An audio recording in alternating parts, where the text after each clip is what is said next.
Oi gente, eu sou a Camila Sá e hoje eu estou aqui para falar de demonstração do resultado do exercício. Artigo 187 da Lei 6.404, com certeza, para fins de qualquer estudo que você esteja fazendo da contabilidade, esse é um dos temas mais importantes, é um dos modelos que você tem que conhecer com tranquilidade para entender o lucro, o prejuízo da empresa, para entender de onde vem a rentabilidade, de onde vem o desempenho da empresa. A primeira coisa que a gente tem que saber é que a demonstração do resultado do exercício, ela representa um intervalo de tempo, diferentemente do balanço patrimonial, que é uma fotografia, uma posição estática.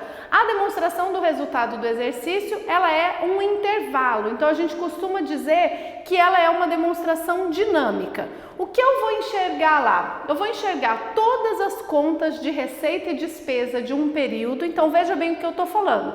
Todas as contas de receita e despesa de um determinado período vão ser agrupadas e organizadas dentro de um formato pré-estabelecido do artigo 187. Então, nessa altura do campeonato, você já deve ter estudado o balanço patrimonial e você já colocou lá naquelas caixinhas de ativo circulante, não circulante, realizável a longo prazo, investimento, imobilizado, intangível e por aí vai. Quando a gente fala da DRE, a lógica é a mesma. Eu tenho uma estrutura pré-estabelecida na lei, o meu plano de contas vai ter que se encaixar e ser agrupado nessa estrutura. Então, estou falando isso, reforçando várias vezes para dizer que eu não preciso ter na minha contabilidade, no meu exercício, necessariamente aquele nome que está na DRE, mas eu vou ter que pegar todo o meu plano de contas de receitas e despesas, passar por dentro de um funil e organizar dentro dessa nomenclatura, dentro dessas contas previstas na lei. Antes da gente começar o detalhe disso, você precisa entender a lógica dessa estruturação, e ela é a seguinte: você começa com aquilo que é mais operacional, mais usual, mais normal na sua atividade e vai descendo para coisas que são menos comuns, menos frequentes na sua vida. Como assim? Vocês vão ver que a gente começa do faturamento, da receita bruta, das minhas vendas de mercadorias e serviços, tiro aquelas vendas que não se realizaram, dali a pouco vem o custo da mercadoria vendida, depois as despesas administrativas de venda, lá embaixo, por exemplo, vai aparecer o resultado na venda de um imobilizado, o resultado na venda de um intangível, que é uma coisa bem menos frequente. Então a lógica é essa, eu começo do grosso da minha atividade, daquilo que é o mais comum e vou descendo. E ao longo deste caminho de descida, eu vou tendo subtotais. Eu vou subtotalizando o resultado da minha empresa. Essa palavra resultado é um nome genérico para lucro ou prejuízo. Então, se o resultado é positivo, ou seja, tenho mais receitas do que despesas, eu tenho lucro. Se o resultado é negativo, eu tenho mais despesas do que receita, tenho prejuízo. Vamos lá? Então, eu começo da receita bruta de vendas ou de serviços. Acompanhem aí com o artigo 187 da Lei 6.404, tá? Tiro daqui as vendas que não se realizaram. Por exemplo, devoluções, cancelamentos, abatimentos, descontos incondicionais concedidos. Aqui eu vou fazer uma ressalva. Muito cuidado, porque todas essas operações aqui podem acontecer tanto na compra como na venda. O que eu estou deduzindo aqui é a venda que não aconteceu. Então, o que eu quero te dizer? Se eu devolvi uma compra que eu fiz do fornecedor, onde é que essa compra vai ser contabilizada? No estoque, por exemplo. Se eu comprei mercadorias para revender, saiu o dinheiro do banco ou contas a pagar contra estoque. Quando eu devolvo mercadoria, o efeito disso está lá no estoque, porque eu vou tirar a mercadoria do estoque, entregar para o meu fornecedor de volta e diminuir a dívida que eu tenho com ele. Percebem que essa devolução de compra não tem nada a ver com a devolução de venda? Isso aqui tem que ser devolução de venda, desconto sobre venda, abatimento sobre venda, cancelamento de venda, tá claro? Nos exercícios, muitas vezes, as pessoas confundem, tá lá, devolução de compra e a pessoa quer diminuir daqui. Aqui é o que é relacionado com a linha de cima, com a receita de venda. Também precisamos falar dos descontos incondicionais. Descontos incondicionais também são conhecidos como descontos comerciais.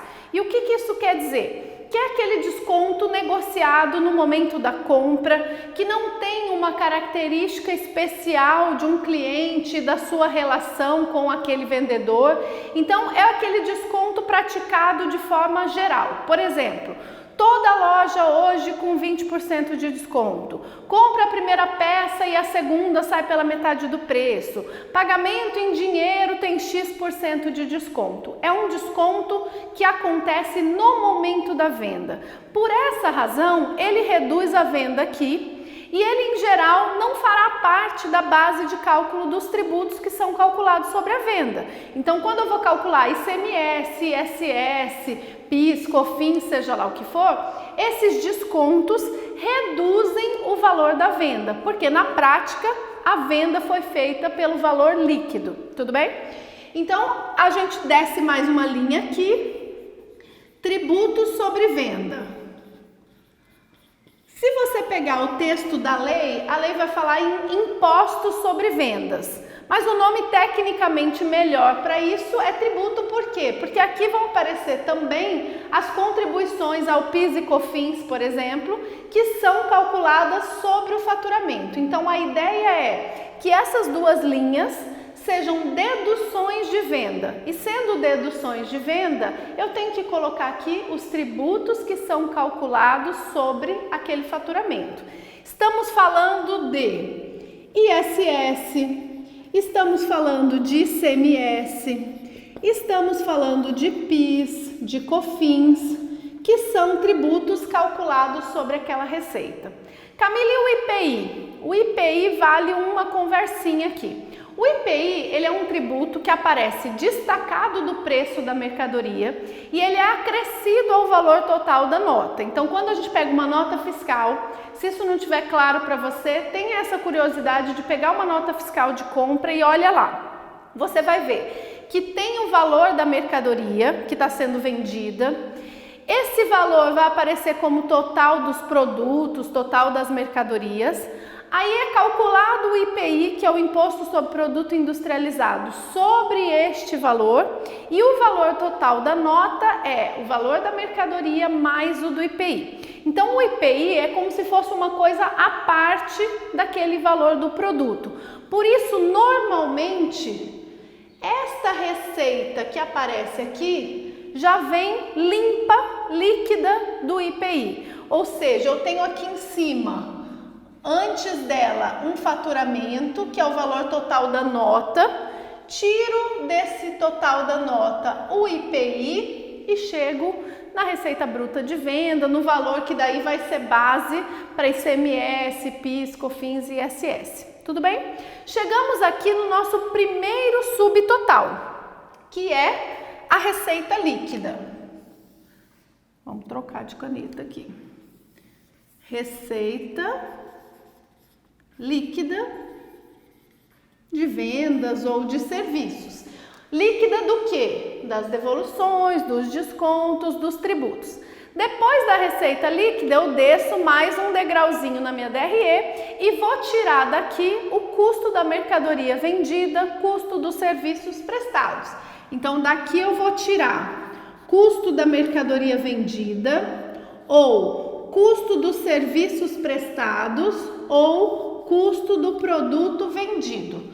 A nomenclatura é diferente a depender do tipo de venda que eu estou fazendo, mas a lógica é exatamente a mesma. tudo aquilo que me custou para que aquela mercadoria ou produto ou serviço que eu estou vendendo estivesse disponível para ser vendido, tá aqui. Então aqui é a baixa do estoque, no caso do serviço, que muitas vezes a gente não tem esse nível de detalhamento nos dados, mas quando houver, eu vou tirar daqui os custos necessários para que aquele serviço seja prestado. E aí eu chego no segundo subtotal, que é o lucro bruto. Estou escrevendo aqui lucro bruto acompanhando como isso está lá no artigo 187, mas evidentemente, se eu estiver numa situação de prejuízo, eu vou ter prejuízo bruto ou resultado bruto. Tudo bem, a lei fala em lucro bruto. Este lucro bruto é um número muito legal, muito importante da gente olhar na empresa, porque se você olhar daqui para cima, o coração do negócio está aqui. O principal da atividade, ou seja, o que eu vendo, menos os tributos sobre a venda, menos o que me custa ter aquilo para vender, dá o meu lucro bruto. Então, se eu dividir o valor do lucro bruto pelo total da receita, eu vou ter a margem de lucro bruta, que é um ótimo indicador para quem conhece aquele tipo de atividade da empresa. Se você conhece aquela atividade, você vai ter na sua cabeça qual que é a margem de lucro bruto razoável para aquele tipo de negócio. Isso serve para o investidor, isso serve para o financiador, isso serve para o acionista, para a própria administração, para entender os caminhos que aquele negócio está seguindo, certo? Aí eu venho para um bloco aqui de 3 ou 4 coisas que a gente tem que ter um pouquinho de flexibilidade na nomenclatura, tá? Então aparece com alguma variação essa nomenclatura. Eu vou ter despesas gerais ou administrativas, eu vou ter despesas comerciais ou de vendas, eu vou ter mais ou menos, eu vou chamar aqui, resultado financeiro líquido, vou ter um outras aqui, antes de chegar no outro subtotal. Então, vamos falar um pouco sobre cada uma aqui. Primeiro, despesas gerais ou administrativas. Em geral, vem para cá tudo que é gasto de funcionamento da vida da empresa. Por exemplo, aluguel, água, energia, telefone, salários do pessoal da administração, tudo isso vem para cá. Quando eu tenho uma segregação por centro de custos bonitinho na empresa, eu consigo separar, por exemplo, o salário do pessoal administrativo do salário dos vendedores. Aí os gastos com os funcionários da equipe de vendas vão estar aqui embaixo. No dia a dia, muitas vezes, dependendo do tipo do negócio, eu não tenho esse nível de detalhamento. Então, em geral, a folha de pagamento que não é da indústria vai estar aqui, tá? Mas aqui você pode pensar nos gastos em geral do funcionamento da empresa. Aí eu tenho despesas comerciais, despesas de venda, todos os gastos necessários para que a venda daquela empresa aconteça.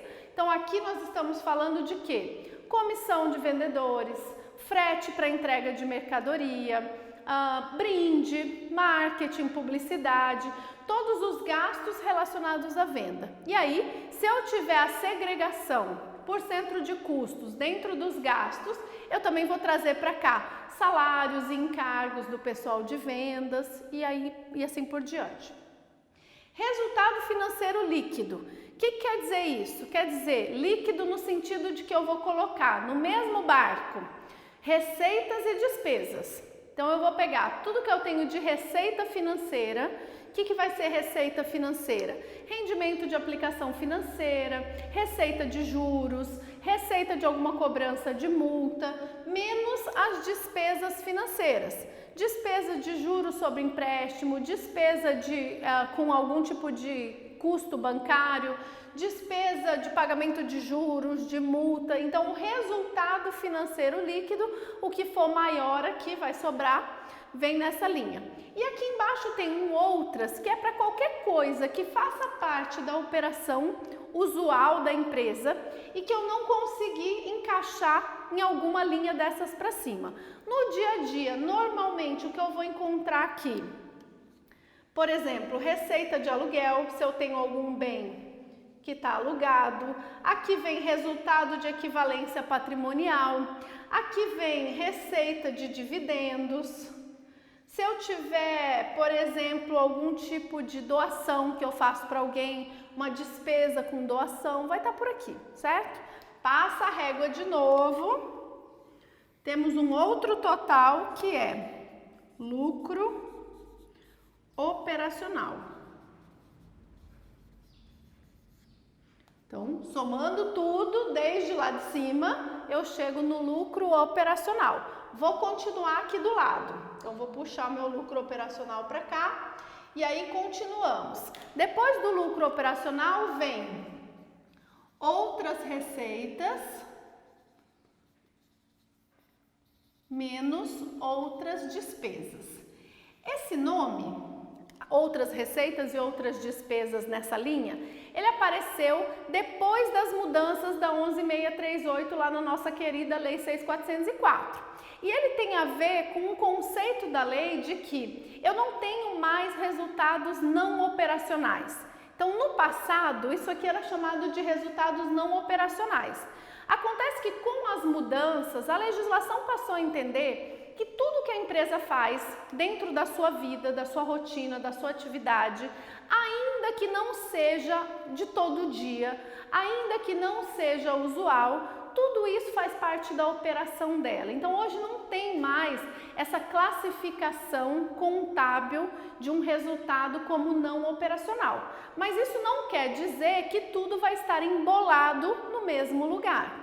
Então, aquelas coisas que representam resultados excepcionais, eventuais, vão aparecer aqui. Normalmente, eu vou ter aqui os resultados com alienação, com baixa de ativo permanente.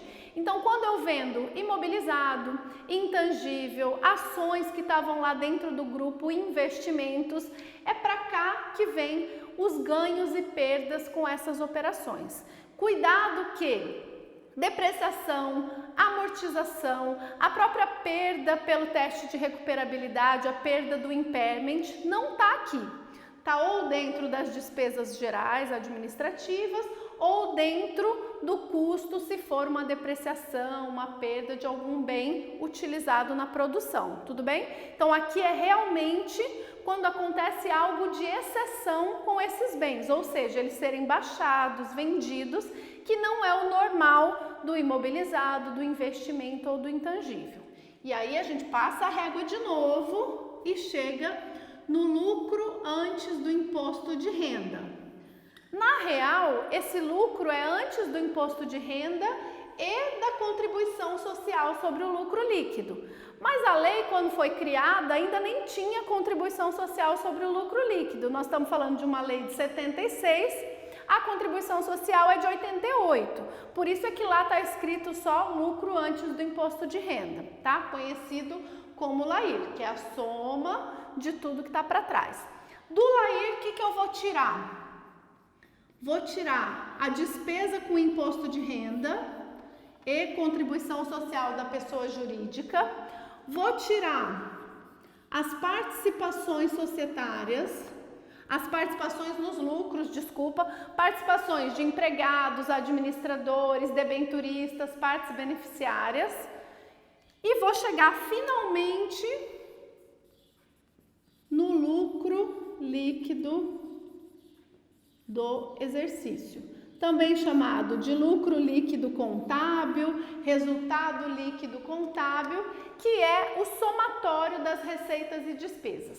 Esse valor aqui é o total do resultado que está lá naquela conta de apuração do resultado do exercício e que vai ser transferido para a conta de lucros ou prejuízos acumulados, de onde vai ter a sua destinação determinada pela lei, pela Assembleia ou pelo próprio Estatuto. Então, esse lucro, que é a soma das receitas e despesas do período, é transferido lá para a conta de lucros ou prejuízos acumulados. De lá, ele vai virar distribuição de dividendos, vai virar constituição de reservas, vai virar um aumento de capital ou vai virar compensação de um prejuízo contábil que estava pendurado de anos anteriores. Tudo bem? Muito cuidado se você for fazer uma prova. Por quê? Tem uma informação a mais embaixo do lucro líquido do exercício, que é a última informação da DRE, que é a seguinte: lucro líquido dividido pela quantidade de ações, e aí ele vai me dar a seguinte informação: lucro líquido por ação. Essa informação aqui, gente, é a última linha da DRE. Muitas provas pedem isso e ela serve para quê? Ela não representa a distribuição de lucro, não representa quanto o acionista vai receber. Ela simplesmente é uma conta para que você consiga enxergar neste ano qual foi o rendimento ou qual foi o crescimento do patrimônio dessa empresa vindo do lucro por ação. Então, eu vou pegar o lucro líquido, vou dividir pela quantidade total de ações e vou apresentar essa informação aqui. E aqui a gente finaliza a demonstração do resultado do exercício. Esse é um assunto muito importante, porque essas nomenclaturas são utilizadas em muitos momentos na contabilidade, nos estudos de tributos. Então, eu diria que assim, é como se a DRE fosse um grande ponto de partida para outros assuntos, tipo esses aeroportos que vão distribuindo a rede de voos para tudo que é lugar, é a DRE. A partir daqui eu vou fazer a DVA, a partir daqui eu vou fazer o fluxo de caixa, a partir daqui eu vou calcular resultado com mercadorias, a partir daqui eu vou calcular os tributos que a pessoa jurídica tem que pagar. Então aqui começa uma boa parte da vida da empresa, tanto do ponto de vista fiscal, como de prestação de contas contábeis. Por isso é que eu preciso conhecer com bastante tranquilidade cada um desses subtotais e entender das contas que eu tenho dentro do meu balancete, onde é que eu vou colocar o saldo de cada uma delas. A DRE é uma demonstração contábil obrigatória. Tanto faz se eu sou empresa pequena, grande, se eu publico balanço ou não, se eu sou sociedade anônima fechada, aberta, limitada, tanto faz. Toda pessoa jurídica, quando vai fazer a sua contabilidade, tem que fazer a demonstração do resultado do exercício anualmente, e esta demonstração do resultado do exercício aqui é que vai nos ajudar a calcular uma série de tributos, tá bom? Espero que você tenha gostado. Comenta aí comigo se ficou alguma dúvida, se precisa de alguma ajuda e vamos para o próximo assunto. Espero você lá.